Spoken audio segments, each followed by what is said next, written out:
बीती 31 जुलाई को रफ़ी साहब की 43वीं 43rd पुण्यतिथि थी। और दोस्तों इसी दिन से हमने एक विश्वव्यापी अभियान, एक कैंपेन शुरू किया है जिसका उद्देश्य है भारत रत्न फॉर रफ़ी साहब। दोस्तों इस अभियान, इस कैंपेन के अंतर्गत हमें 25 लाख हस्ताक्षर और रजिस्ट्रेशन दर्ज करवाने हैं और ये होने के बाद फिर हम इसे सौंपेंगे भारत के माननीय प्रधानमंत्री जी को और उनसे विनम्रतापूर्वक ये मांग करेंगे कि भारतवर्ष के सबसे लाडले फनकार, दिग्गज फनकार रफ़ी साहब को भारत रत्न से सुशोभित किया जाए। दोस्तों ये 1.5 साल ये अभियान चलने वाला है। 31 जुलाई 2023 से ये अभियान शुरू हुआ है और ये अभियान 24 दिसंबर 2024 तक चलेगा, लगभग 1.5 वर्ष। और चूँकि अगले वर्ष रफ़ी साहब की जन्म शताब्दी है, 100th बर्थडे है, तो हमारा उद्देश्य यही है कि रफ़ी साहब को उनके 100वें जन्म दिवस के पहले भारत रत्न से सुशोभित किया जाए। और दोस्तों आप सभी लोगों से मेरा ये विनम्रतापूर्वक निवेदन है कि हमने एक URL, एक वेबसाइट इसके लिए रजिस्टर की है जिसकी डिटेल है www.bharatratnaforrafisahab.com। इस पर जाकर के आप अपना वोट रजिस्टर करा सकते हैं। और दोस्तों एक एक वोट, एक एक रजिस्ट्रेशन हमारे लिए बहुत कीमती है। दोस्तों इस अभियान की शुरुआत मुंबई के हमारे एक मित्र राजन कनकधर जी, जो कि RK म्यूज़िक मैनिया के संस्थापक हैं, उन्होंने की है। और बड़ा शुभ उद्देश्य है उनका। भारत के ऐसे योग्य, ऐसे दक्ष कलाकार रफ़ी साहब को निश्चित रूप से भारत रत्न मिलना ही चाहिए। दोस्तों आज हम बात करेंगे कि रफ़ी साहब को भारत रत्न क्यों मिलना चाहिए। दोस्तों यदि आपने मेरा चैनल सब्सक्राइब नहीं किया है तो मैं निवेदन करूंगा कि सब्सक्राइब कर लें और बेल आइकन और ऑल के ऑप्शन को ज़रूर प्रेस करें, जिससे कि सारे नोटिफिकेशंस आप लोगों तक पहुंच पाए। दोस्तों यदि हम पिछले 70-80 वर्ष का भारतीय फिल्म संगीत का इतिहास देखें तो भारतीय फिल्म संगीत भारतीय जनमानस में मनोरंजन का, सामाजिक चेतना का, वैचारिक परिवर्तन का एक सशक्त माध्यम रहा है। और 30 और 40 के दशक में जो भी गायक हुए हैं, मुख्यतः के.एल. सहगल साहब, पंकज मलिक साहब, GM दुर्रानी साहब, KC डे साहब, महिला पार्श्व गायकों में जोहराबाई अंबालेवाली, अमीरबाई कर्नाटकी, राजकुमारी जी, नूरजहाँ जी, इन सभी की यदि हम गायकी देखें तो काफ़ी समानता है सभी की गायकी में और एक नेज़ल टच मिलेगा इनकी सभी की गायकी में। लेकिन दोस्तों फिर आया 40 का दशक, जिसमें पदार्पण हुआ रफ़ी साहब, मुकेश जी, बाद में किशोरदा, मन्ना डे साहब, इन सभी का। और दोस्तों यहाँ से थोड़ा सा परिवर्तन आना शुरू हुआ। और रफ़ी साहब वो गायक हैं जिन्होंने आगे जाकर के पार्श्व गायन को, प्लेबैक सिंगिंग को डिफ़ाइन किया। और इसमें शुरुआती दौर में उनके कैरियर में सबसे बड़ा योगदान जिनका रहा वो थे नौशाद अली साहब, जिन्होंने रफ़ी साहब की गायकी को शास्त्रीय कलेवर में डाला और उनसे शास्त्रीय राग रागिनी आधारित गीत गवाए। और उसके बाद फिर और भी जो संगीतकार हुए, जैसे कि OP नैयर साहब, मदन मोहन साहब, शंकर जयकिशन जी, SD बर्मन दादा, इन सभी लोगों ने, चित्रगुप्त जी, रोशन साहब, इन सभी लोगों ने रफ़ी साहब के जो रूमानियत जो थी उनमें, उसको उन्होंने एक्सप्लोर किया और विविध प्रकार के गीत उनसे गवाए। रवि जी ने तो मानवीय संवेदनाओं पे भी बहुत अच्छे अच्छे गीत उनसे गवाए। और रफ़ी साहब एक जनमानस में सबसे लोकप्रिय गायक बन गए। और दोस्तों आप देखिए, रफ़ी साहब वो गायक हैं, वो वर्सेटाइल गायक हैं, वो बहुविज्ञ गायक हैं, जिन्होंने भारतीय संस्कृति के हर त्यौहार पर गीत गाया है। हिंदू देवी देवताओं, लगभग सभी हिंदू देवताओं पे गीत गाया है। दूसरा, रफ़ी साहब वो गायक हैं जिन्होंने 150 से ज़्यादा देशभक्ति गीत गाए हैं।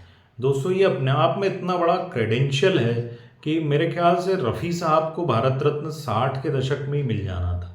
लेकिन दोस्तों ये आश्चर्यजनक है कि आज तक उन्हें सिर्फ भारत के चौथे सबसे बड़े नागरिक सम्मान सिर्फ पद्मश्री से सुशोभित किया गया। दोस्तों इसके अलावा अगर मैं बात करूं तो रफ़ी साहब ने ऐसा कोई कैरेक्टर नहीं बचा है 1940 से लेकर के 1980 के दशक तक भारतीय फिल्म उद्योग में जिसके लिए उन्होंने गीत नहीं गाया हो। दोस्तों, रफ़ी साहब ने 14 प्रादेशिक भाषाओं में गीत गाए हिंदी के अलावा। उसके अलावा दोस्तों 4 अंतर्राष्ट्रीय भाषाओं में रफ़ी साहब ने गीत गाए हैं। और दोस्तों उस ज़माने में 18 भाषाओं में गीत गाना अपने आप में बहुत जटिल कार्य होता था, जब टेक्नोलॉजी भी इतनी एडवांस नहीं थी। इसके अलावा दोस्तों रफ़ी साहब को कुल 6 फिल्म फेयर अवार्ड मिले हैं, जिनमें से 5 फिल्म फेयर अवार्ड उन्हें 60 के दशक में ही मिल गए थे। और मुझे लगता है कि रफ़ी साहब को 60 के दशक में ही भारत रत्न मिल जाना था। उसके अलावा उन्हें एक नेशनल अवार्ड भी मिला। साथ ही दोस्तों 2001 में अजीम गुलूकार का उन्हें अवार्ड मिला। और 2013 में CNN IBN ने एक सर्वे कराया था, एक पोल कराया था, जिसमें सबसे लोकप्रिय और महान गायक सदी का उन्हें बताया गया। तो दोस्तों ये सारे क्रेडेंशियल्स ये प्रूफ करते हैं कि रफ़ी साहब को भारत रत्न मिलना ही चाहिए दोस्तों। और दोस्तों उनमें 14 वर्ष के जगदीप से लेकर के 70 साल के मनमोहन कृष्ण तक रफ़ी साहब ने पार्श्व गायन दिया है। दोस्तों ये 55 साल का डिफरेंस है। इस 55 साल के डिफरेंस में रफ़ी साहब की गायकी पे अगर आप ध्यान दें तो जब 14 वर्ष का जगदीप उसके लिए वो गाते थे तब ऐसा लगता था कि जगदीप ही गा रहा है। और 65-70 साल के मनमोहन कृष्ण के लिए जब वो गाते थे तब ऐसा लगता है कि मनमोहन कृष्ण जी ही गा रहे हैं। तो दोस्तों गायकी में ऐसा सामंजस्य, ऐसा तालमेल मैंने तो आज तक और किसी में नहीं देखा कि जो कैरेक्टर है उस कैरेक्टर में उतर के रफ़ी साहब वो गीत गा देते थे। और हमें ये ऐसा प्रतीत होता था, ऐसा महसूस होता था, ऐसा एहसास होता था कि वो कैरेक्टर खुद गीत गा रहा हो। मेरे ख्याल से गायकी में ऐसी मास्टरी, ऐसी दक्षता, ऐसे फन पे अपना नियंत्रण और किसी में तो मैंने नहीं देखा दोस्तों। उसके अलावा दोस्तों अगर यदि आप देखें तो कितनी जनरेशन्स के लिए वैसे जगदीप से लेकर के मनमोहन कृष्ण तक तो है ही, लेकिन एक ही फैमिली के जनरेशन्स के लिए रफ़ी साहब ने गीत गाए। यदि मैं बात करूं कपूर फैमिली की तो पृथ्वीराज कपूर से लेकर के ऋषि कपूर तक रफ़ी साहब ने अपनी आवाज़ दी है। और हर बार ये लगा है जैसे उन्हीं के लिए गा रहे हैं वो, जिसमें विशेषकर शम्मी कपूर के लिए जो गीत उन्होंने गाए हैं वो तो आज भी आप और हम गुनगुना रहे हैं और निश्चित अंतराल पे सुनते रहते हैं।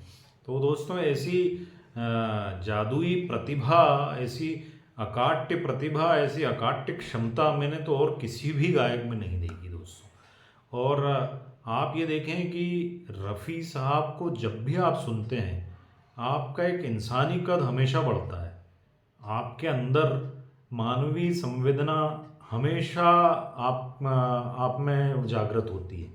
तो अपनी गायकी से जो एक सामान्य व्यक्ति के मन मस्तिष्क पे इतना सकारात्मक प्रभाव छोड़ पाता हो, उस लेवल के गायक को यदि भारत रत्न नहीं मिला तो ये बड़ी एक विडंबना है। और मेरे को लगता है कि भारतीय इतिहास के रणनीतिकारों, राजनीतिज्ञों की ये एक बहुत बड़ी विफलता है कि इतने बड़े फनकार की उन्होंने उपेक्षा की। मुझे तो ये बड़ा अचंभित करता है, आश्चर्यजनक लगता है, बिल्कुल भी नहीं पछता है कि रफ़ी साहब जैसे दिग्गज कलाकार को आज तक भारत रत्न नहीं मिला है। तो दोस्तों इसके लिए ही हमने कैंपेन शुरू किया है और मैं ये निवेदन करूँगा कि आप सभी लोग इसमें अपना वोट रजिस्टर करें और हम विनम्रतापूर्वक पूरे सम्मान के साथ भारत सरकार से ये निवेदन करते हैं, गुजारिश करते हैं, रिक्वेस्ट करते हैं कि भारत माँ भारती के ऐसे लाल को जिसने भारतीय जनमानस की इतनी सेवा की हो और सामाजिक दायित्व अपने इस स्तर पे निभाए हों। दोस्तों आपको मालूम है रफ़ी साहब ने जब जब भारत में युद्ध की त्रासदी हुई है, 1962 का चीन युद्ध या 65 का पाकिस्तान से युद्ध हुआ या 1971 में पाकिस्तान से युद्ध हुआ, उसमें भारतीय सैनिकों की हौसला अफजाई, उनकी प्रोत्साहन देने के लिए हमेशा वो सरहद पे गए हैं उनका मनोरंजन करने के लिए। इसके अलावा दोस्तों सामाजिक दायित्व भी रफ़ी साहब ने बहुत निभाए हैं। कितने लोगों की उन्होंने आर्थिक रूप से मदद की है। और दोस्तों आज भी हम देखें 43 वर्ष उन्हें गए हुए हो गए हैं, लेकिन रफ़ी साहब के नाम से कितने लोग पैसा कमा रहे हैं। रफ़ी साहब अपने आप में एक इंडस्ट्री हो गए हैं दोस्तों। कितने म्यूजिकल कॉन्सर्ट्स उनके नाम से पूरे विश्व में होते हैं, कितने गायक उनके गीत गा रहे हैं और पूरे विश्व में लोकप्रिय हैं। कुछ नाम जो मुझे याद आते हैं, जैसे हमारे मध्य प्रदेश के ही हैं प्रसन्न राव भैया, ज़बरदस्त गाते हैं वो, पूरे देश में उनकी लोकप्रियता है, लोग उनको चाहते हैं। फिर राजेश पवार जी तो आज एक इंटरनेशनल फिगर हो गए हैं, पूरे विश्व में उन्होंने कॉन्सर्ट्स किए हैं। सर्वेश मिश्रा जी बहुत अच्छा गा रहे हैं। इसके अलावा वाजपेयी जी हैं, वो बहुत अच्छा गाते हैं। देवाशीष जी हैं मुंबई के, वो बहुत अच्छा गाते हैं। सौरव किशन का बहुत नाम हो गया है, हाल ही में उन्होंने जो कोरोना काल में अपना एक वीडियो वायरल उनका किया था। तो रफ़ी साहब की वजह से दोस्तों इन लोगों को लोकप्रियता मिल रही है। तो आप देखें कि रफ़ी साहब की वजह से इतने लोग, इतने साजिंदे, इतने गायक, इतने ऑर्गेनाइजर्स पैसा कमा रहे हैं। तो रफ़ी साहब के जाने के बाद भी इतने लोगों को सहायता वो दे रहे हैं। रफ़ी साहब को भारत रत्न निश्चित रूप से मिलना चाहिए। और मैं तो सभी से ये कहूँगा कि तुरंत अपना वोट रजिस्टर करें URL पे, और इस अभियान में, इस शुभ उद्देश्य में हम लोगों का समर्थन करें दोस्तों।